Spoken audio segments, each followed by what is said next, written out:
కృపామయ TV వీక్షకులందరికీ క్రీస్తువారిపేట శుభాలు వందనాలు తెలియజేస్తానండి.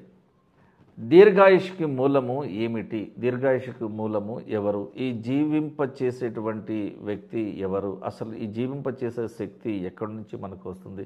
దీర్ఘాయుష్నకు మూలమేంటి అనేది ప్రశ్న.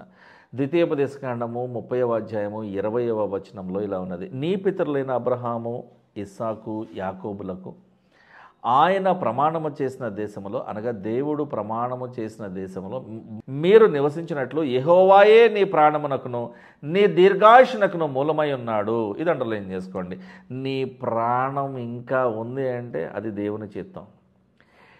నీకు దీర్ఘాయుష్ రావాలి. ఆ దీర్ఘాయుష్కు మూలము ఎవరు అంటే దేవుడే. కాబట్టి నీవును నీ సంతానమును బ్రతుకుచు నీ ప్రాణమునకు మూలమైన నీ దేవుడైన యెహోవాను ప్రేమించి అండర్లైన్ చేసుకోవాలి. నీ ప్రాణమునకు మూలము దేవుడే. ఆ దేవుడైన యెహోవాను ప్రేమించి ఆయన వాక్యమును విని ఆయనను హత్తుకొనున్నట్లు జీవమును కోరుకొనండి, నిత్య జీవమును కోరుకొనండి అని అంటున్నాడు. అక్కడ మీరు రాసుకోండి. ఈ జీవమే నిత్య జీవము. ఎప్పటెప్పటికీ దేవునిని మనము ప్రేమించే వారమైతే ఎప్పటెప్పటికీ ఆయనతో ఉంటాము. యుగ యుగముల వరకు జీవించి ఉండేటువంటి దేవుడు మనకు ఒక మంచి ఆయుష్కాలను ఇవ్వాలనుకుంటున్నాడు, మంచి ఆరోగ్యాన్ని ఇవ్వాలనుకుంటున్నాడు. ఇవ్వకపోయినా ఆయన దేవుడే. కానీ ఈ దీర్ఘ ఆయుష్ ఒక సంఘానికి ఆశీర్వాదకరంగా ఉండేలాగా ఉంటే ఆ వ్యక్తి వలన ఆ గుంపునకు ఒక ప్రయోజనము, ఆ సంఘ పెద్ద వలన ఆ సంఘమునకు ఒక ఆశీర్వాదము. అలాగని ఆయన చనిపోయిన తర్వాత నీతిమంతుడిని జ్ఞాపకం చేసుకున్నట్టు ఆశీర్వాదకరం.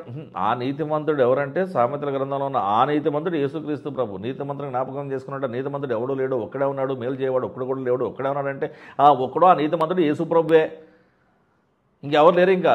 కాబట్టి ప్రతి ఒక్క సెంటెన్స్ని ఆఫ్టర్ ఆల్ మనుషులకు మీరు ఆపాదించి పాపాన్ని మూటగట్టుకోవద్దని మనవి. ఏమంటే మీకు కూడా చెప్తా, life it self is a gift from God and long life is another gift from God. నేను అడిగాను, దేవా నాకు ఒక జీవితాన్ని ఇవ్వు, నాకు ఇటువంటి జీవన శైలిని ఇవ్వు. నేను అడగల ఆయనే. కానీ నేను ఎందుకు పుట్టానో నాకు తెలియకుండా నేను చనిపోతే దానివల్ల ఉపయోగం లేదంటున్నాడు దేవుడు. You should know the purpose of your life. ఈ పేరెంట్స్కే ఎందుకు పుట్టాను, ఈ ఊర్లోనే ఎందుకు పుట్టాను, ఈ భాషలోనే ఎందుకు పుట్టాను, లేకపోతే ఈ ఫలానా ఊర్లోనే ఎందుకు నేను సువార్త ప్రకటిస్తున్నాను, మిగతా ఊర్లకి నేను ఎందుకు వెళ్ళలేకపోతున్నాను, లేదా నన్ను వెళ్ళనివ్వకుండా అడ్డుపడుతున్నది ఎవరు, లేదా వెళ్ళడానికి అనుమతిస్తున్నది ఎవరు. ఈ మీటింగ్లో ఈ మాటలు మాట్లాడదామని ప్రిపేర్ అయితే ఇక్కడికి వచ్చిన తర్వాత మనసు మారిపోయి పరిశుద్ధాత్మ దేవుని యొక్క మార్గదర్శకత్వములో వేరే మాటలు ఎందుకు మాట్లాడుతున్నానో నాకు తెలియాలి. ఇవి తెలియలేదనుకోండి, మీరు దేవుని యొక్క పరిచర్యను మీ సొంతంగా చేస్తారు. మీ అంతటి మీరేమీ చేయలేరు. నేను ద్రాక్షావళిని, మీరు తీగలు, నాకు అంటు కట్టుబడి ఉంటేనే కానీ మీ అంతటి మీరేమీ చేయలేరని యేసుప్రభు అన్నారు కదా. అది విషయం. మనంతటా మనం ఏం చేయలేము. కీర్తనకారుడు రాసిన చూడండి, 139వ కీర్తన 14వ అధ్యాయంలో, నీవు నన్ను కలుగ చేసిన విధము చూడగా భయమును ఆశ్చర్యమును నాకు పుడుతున్నాయి. అందును బట్టి నేను నీకు కృతజ్ఞతాస్తుతులు చెల్లిస్తూ ఉన్నాను. నీ కార్యములు ఆశ్చర్యములు, ఆ సంగతి నాకు బాగుగా తెలిసి ఉన్నది. నీవు నన్ను కలుగ చేసిన విధము చూడగా, ఒక పురుషుడు ఒక స్త్రీ పెళ్లి చేసుకున్నారు, వాళ్ళు లైంగికంగా కలుసుకున్నారు, దంపతులు కావాలనుకున్నారు. మరి ఆమె ప్రెగ్నెంట్ అవుతుంది. ఆ ఓవరీలో మరి ఒక చిన్న సెల్ కనిపిస్తుంది. ఆ చిన్న సెల్ ఏంటో తెలుసా? మైక్రోస్కోపిక్ వ్యూలో కూడా క్లియర్గా కనపడనంత చిన్న సెల్లు పెరిగి పెద్దదవుతుంది. 9 నెలల తర్వాత బయటపడుతుంది.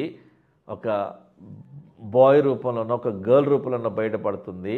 ఆ కంటికి కనపడని చిన్న సెల్కి ఎంత తెలివిస్తాడంటే దేవుడు, ఆ బయలాజికల్ సెల్కి, ఆ జీవ కణమునకు దేవుడు ఎంత తెలివినిస్తాడో తెలుసా? ఏది చేయవాలో, ఏది కాలవ్వాలో, ఏది తల అవ్వాలో, ఏది నోరవ్వాలో, ఎక్కడ కిడ్నీ ఉండాలో, ఎక్కడ హార్ట్ ఉండాలో, ఆ చిన్న కణానికి ఎంత తెలివిస్తారండి దేవుడు. అందుకని అంటున్నాడు కీర్తనకారుడు ఇక్కడ 139వ కీర్తనలో, నీవు నన్ను కలుగ చేసిన విధము చూడగా నాకు భయమేస్తుంది దేవా, ఆశ్చర్యం అనిపిస్తుంది. ఇంత చిన్న శరీరంలో చక్కగా అమర్చబడినటువంటి ఒక షెల్ఫ్లో ఉన్న వస్తువుల వలె ఇంత చక్కగా అమర్చి ఉంచావు నా దేహంలో. ఈ ఆలోచన నాలో పుట్టడానికి కారణము కూడా నువ్వే. ఇర్మియా గ్రంథము 1వ అధ్యాయము 5వ వచనంలో, నేను నిన్ను నీ తల్లి గర్భములో రూపింపక ముందే నువ్వు నాకు తెలుసు అంటున్నాడు. ఏంటంటే ఇది? నేను అనుకునేవాడిని కదా, నేను డిగ్రీ అయిపోయిన తర్వాత, పీజీ అయిపోయిన తర్వాత, అప్పుడు నేను బైబిల్ చదివిన తర్వాత, ఏదో పాస్టర్ గారు ఏదో చెప్పిన తర్వాత, అప్పుడు దేవుడెవరో నాకు తెలిసిన తర్వాత, అచ్చా దేవుడా నువ్వు నాకు తెలిసావు, ఇప్పుడు ఓకే, నేను నీకు తెలుసా? ఇన్ని వందల కోట్ల మందిలో నేను కూడా ఒకడినే, మరి నేను నీకు తెలుసా అని నేను క్వశ్చన్ చేయడానికి అవకాశం లేదు. ఎందుకంటే నేను ఎప్పుడు పుట్టాలో, ఎక్కడ పుట్టాలో, ఎవరికి పుట్టాలో నేను పుట్టక ముందే, నేను ఇంకా నా తల్లి గర్భంలో పడక ముందే, ఒక బయలాజికల్ సెల్గా లేక ముందే, ఒక జీవ కణము ఏర్పడక ముందే ఫలానా చోట నువ్వు పుడతావురా అబ్బాయి అని చెప్పని దేవుడు డిసైడ్ చేస్తారట. కీర్తనకారుడు మరొకటి రాసిన చూడండి, 139వ కీర్తన 13 నుంచి 16 వరకు. నా అంతరింద్రియములను నీవే కలుగ చేశావు, నా తల్లి గర్భమందు నన్ను నిర్మించిన వాడవు నీవే. నీవు నన్ను కలుగ చేసిన విధము చూడగా భయమును ఆశ్చర్యము నాకు పుడుతున్నాయి. అందును బట్టి నేను నీకు కృతజ్ఞతాస్తుతులు చెల్లిస్తూ ఉన్నాను. నీ కార్యములు ఆశ్చర్యకరములు, ఆ సంగతి నాకు బాగా తెలిసినది. నేను రహస్యమందు పుట్టిన నాడు, భూమి యొక్క అగాధ స్థలములలో విచిత్రముగా నిర్మింపబడిన నాడు, విచిత్రముగా అగాధ స్థలములో, చీకటి ప్రాంతములో, అనగా తల్లి గర్భములో నేను విచిత్రముగా, ఎవ్వడికి అర్థం కానంత శైలిలో నన్ను నువ్వు నిర్మించినటువంటి ఆ రోజున నాకు కలిగిన ఎముకలను నీకు మరుగై ఉండలేదు. ఏమండి, ఒక్క చిన్న ఎముక కూడా దేవునికి తెలియకుండా ఉండలేదట. నేను పిండమునై ఉండగా నీ కన్నులు నన్ను చూశాయి.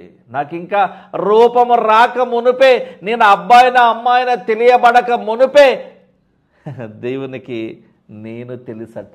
దేవునికి నేను తెలుసు. దేవుడికి అందరూ తెలుసండి, కానీ అందరికీ దేవుడు తెలియదండి. ఇది దేవుడు బాధపడుతున్న విషయం. అందరూ నా స్వరూపంలో చేయబడిన వారే కదా, నన్ను గుర్తెరిగి ఆత్మీయ తండ్రిరా బాబు, మీ నాన్నని వాళ్ళ నాన్నని క్రియేట్ చేసింది నేనేరా బాబు, నా దగ్గరికి రావాలరా మీరు. మళ్ళీ కండక్టర్ అంటాడు కదా, పైకి రామా అంటాడు. మాస్టర్ కూడా అంటాడు జీవితంలో పైకి రాను, ఈయన మాత్రం పైకి రా అంటాడు. దేవుడు కూడా పైకి రా అంటున్నాడు. పరలోకానికి రారా బాబు అంటున్నాడు. కిందకి వెళ్ళిపోతురా బాబు, కింద పడితే దెబ్బలు తగులుతాయి కదా, మరి నరకంలో కూడా కిందే ఉంది కదా, కింద పడితే దెబ్బలు తగిలిపోతాయి, మరి అక్కడ మరణకరమైన దెబ్బలు తగులుతాయి. కాబట్టి నువ్వు పైకి రానన్నా సేఫ్గా ఉంటావు. డాబా మీదకి వెళ్ళండి, ఎంత మంచి గాలి వస్తుందో, పైన బాగుంటుంది, ఆ పైన ఇంకా బాగుంటుంది. నియమింపబడిన దినములలో, అనగా నేను ఎంతకాలం బ్రతకాలో అనేటువంటి ఆ దినములలో ఒక్కటైనా కాక మునిపే నా దినములని నీ గ్రంథములో లిఖితములైన వ్రాయబడి ఉన్నవి దేవా. నేను ఇంకా భూమి మీద పడక ముందే, గర్భములో ఒక పిండముగా ఉన్నప్పుడే, ఒక జీవకణముగా ఉన్నప్పుడే, ఇంకా చెప్పాలంటే ఇర్మియా 1:5 ప్రకారము నేను ఇంకా నిర్మింపబడక ముందే, పుట్టక ముందే, అసలు మా అమ్మకి ఇంకా పెళ్ళవకముందే, మా నాన్నకి ఇంకా పెళ్ళవకముందే నేను పలానా తల్లికి తండ్రికి పుడతానని దేవునికి స్పష్టంగా తెలుసు. కాబట్టి నా దినములన్నీ కూడా నీ గ్రంథమందు లిఖితములాయను. కాబట్టి దీర్ఘాయుషుకు కారణం ఎవరు? దేవుడే. మరి ఆ నిజ దేవుడైన నిత్య జీవంలో నివసించేటువంటి యెహోవా దేవునిని, ఆయన కుమారుని, పరిశుద్ధాత్మని మనము ఫస్ట్ ప్రయారిటీలో ఉంచడం నేర్చుకుని, భయపడి ఆయన సన్నిధిని సనగక గొణగక గౌరవించి, స్తుతించి, కొనియాడి, ఆరాధించి, పూజించాలి కదా. అటుల చేసినచో మనకు ఆశీర్వాదము దొరుకును, లేకుంటే మనకి మరణకరమైనటువంటి నరకమే ప్రాప్తమైపోతుంది. కాబట్టి నరకం మన కొరకు చేయలేదు దేవుడు. ఫాలన్ ఏంజల్స్గా ఉన్నటువంటి అపవాది కొరకు, సాతాను కొరకు, వాడి దూతల కొరకు మాత్రమే దేవుడు నరకాన్ని భద్రపరిచి ఉంచాడు. కానీ తర్వాత భక్తిహీనులకు, అన్యులకు, క్రైస్తవులమని చెప్పుకుంటూ క్రైస్తవ లక్షణాలు లేకుండా బ్రతికే వారి కొరకు నరకం భద్రపరచబడి ఉన్నది ఈ రోజున. విగ్రహాల జోలికి వెళ్లకుండా జాగ్రత్తగా ఉండండి అని యోహాను గారు ఎంత చక్కగా రాశాడు. అయినా కూడా మనకు అర్థం కావడంలా. మారదాం, దేవుని కొరకు బ్రతుకుదాం. బ్రతుకుట అయితే క్రీస్తు, చావు అయితే లాభం. కానీ దీర్ఘాయుష్కి మూలం యెహోవా దేవుడే, ఆయన చిత్తం అదే. చిన్న ప్రార్థన. ప్రేమగల దేవా, కనికరమగల తండ్రి, మేము ఎక్కడ పుట్టాలో, ఎవరికి పుట్టాలో, ఎలా బ్రతకాలో, ఎక్కడ ఏ సువార్త ప్రకటించాలో, మేము ఏ ఉద్యోగం చేయవలసి ఉన్నామో, ఏ ప్రసంగం చేయవలసి ఉన్నామో, ఎటువంటి జీవితాన్ని, జీవన శైలిని మేము అనుభవించవలసి ఉన్నామో, ఇవన్నీ కూడా నీకు ముందుగానే తెలుసున్నాయి ప్రభువా. సమస్తము మా జీవితంలో గురించి లిఖితములై ఉన్నాయి కాబట్టి మా జీవితంలో సమస్తము మేలుకరమైనదిగా, పాపము లేనిదిగా, పరిశుద్ధతతో కూడినదిగా ఉండే విషయమే మాకు సహాయం చేయమని యేసుక్రీస్తు వారి పరిశుద్ధ నామములో ప్రార్థన అడుగుతున్నాం తండ్రి. ఆమేన్. Thank you.